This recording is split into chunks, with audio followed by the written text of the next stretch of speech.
Hello everybody, my name is Ben and welcome to another video for Pac-Month. This one is one of my LEGO videos, since that's what I usually do.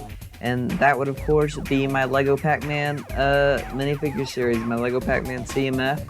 This is one I wanted to do for a while, but I thought I would save it for Pac-Month as one of my Pac-Man videos. So yeah, I'm really proud of how this series came out, and I'm happy to share it with you guys. So going ahead and starting right up, the first figure is of course Pac-Man, the birthday boy himself. He has a brand new piece to create his body that attaches to two Ninjago skeleton minifigure legs at the bottom, as well as the brand new Mario arms. I use those for a lot of these figures because I like the glove design. And also the new piece has a pin at the top, which we will discuss later. His accessory is of a cherry because I wanted to include all of the Pac-Man fruits in this series, so they will all be showing up. The next figure is the first ghost, Inky, of course. He also has a brand new body piece that all the ghosts will be using, and it connects to the Mario arms as well. It also has a stud on the bottom to connect to a clear 1x1 cylinder.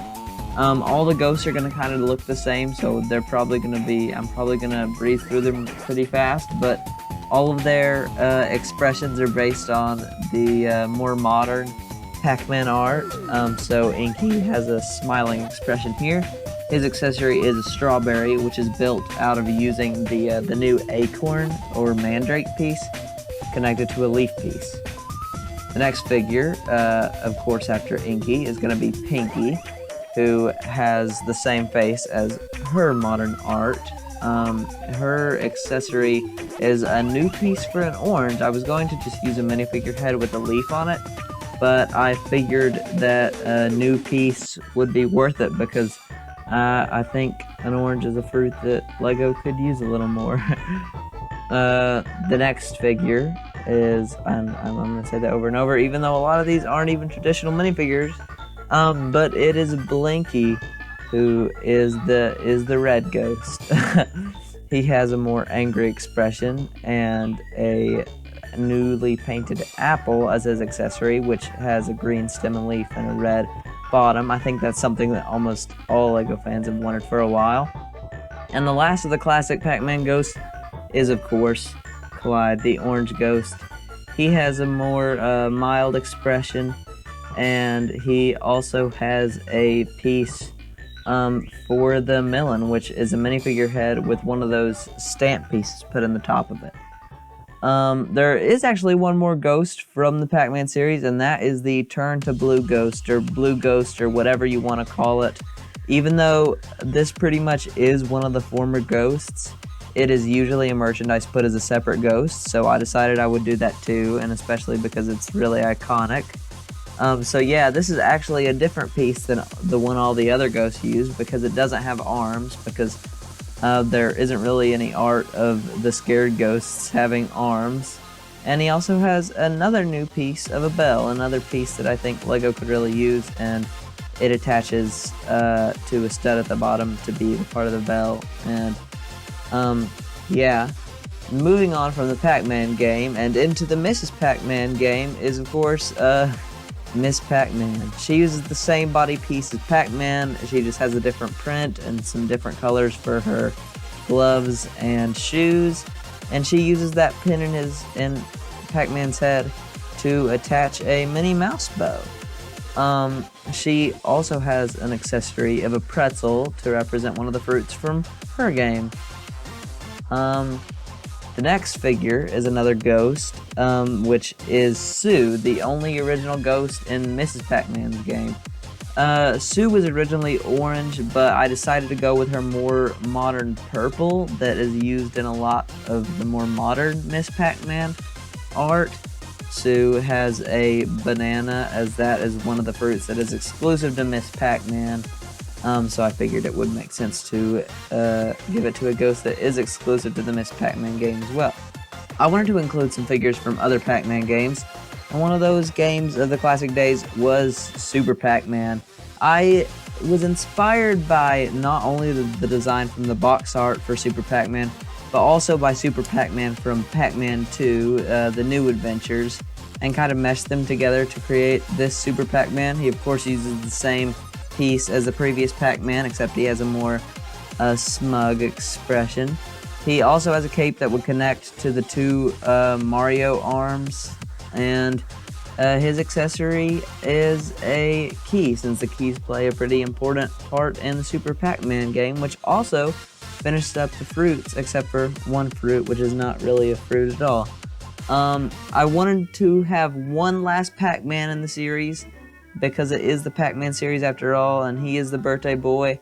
And I wanted that to be Pac-Man from Pac-Land, because that is probably my favorite Pac-Man arcade game other than traditional Pac-Man. He has a different facial expression that I think would probably be swapped out with the other Pac-Mans, since it's sort of the winking face that's used in a lot of art. He has a brand new piece for a fedora with a pin, which I think would be pretty useful. And he has another new piece of a trophy figure, but with wings to create the fairy that lives in his hat. One more minifigure from Pac-Land. I wanted to add the Mother Fairy just because I wanted more minifigures in the series. She uses the hair from Rapunzel, as well as the classic fairy wings and fairy wand, and the newer dress piece. I'm pretty proud of this one, especially since it is one of the only actual minifigures in the series. To represent one last Pac-Man game, I wanted to include a figure from Pac-Mania, since it's probably one of the more popular of the Pac-Man spin-off games, and I decided that would be Spunky, also to even out the female representation almost entirely, at least among the ghosts. So yeah, and also she's my favorite ghost from the Pac-Mania series. She has the same ghost piece as all the other ghosts, except this time in gray, and she has a sleeping expression. Whoops. And her accessory is a cupcake, which is a fruit that is exclusive to Pac-Mania. Other than Pac-Man games, I wanted to have some characters from other Namco games that have often crossed over with Pac-Man. So to start those out would be Dig Dug.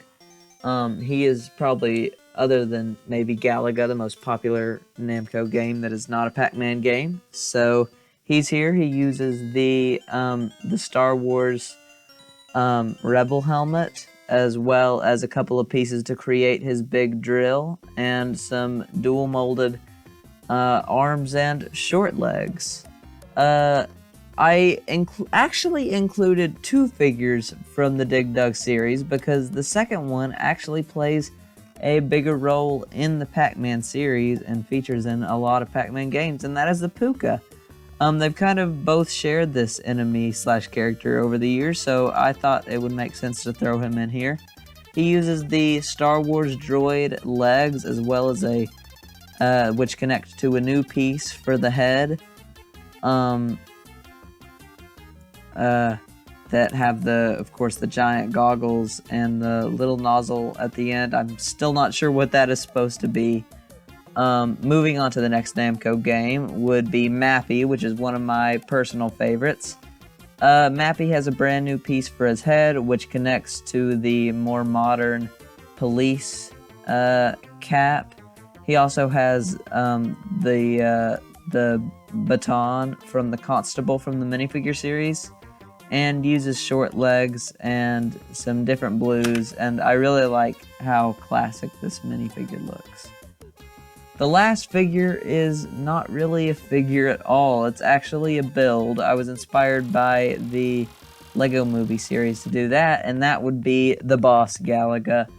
I think this figure looks really cool. It's not really a figure at all. I already said that, but basically I used a lot of bricks to build this. You can probably kind of see how I did it here. And then it has a lot of printing on the bricks and plates. And for an accessory, which I guess I don't know if it's really an accessory because it can't hold it, but it is the Galaxian chip, which is a Pac-Man fruit, so of course it had to be added. And that is my Pac-Man minifigure series. Thank you so much for watching this video. If you want to see more Pac-Man content, I'm trying to create a lot this month.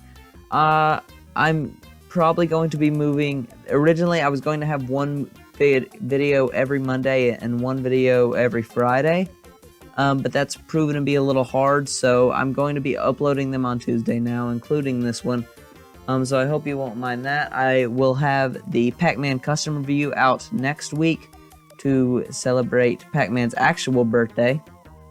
And yeah, thank you so much for watching, and goodbye.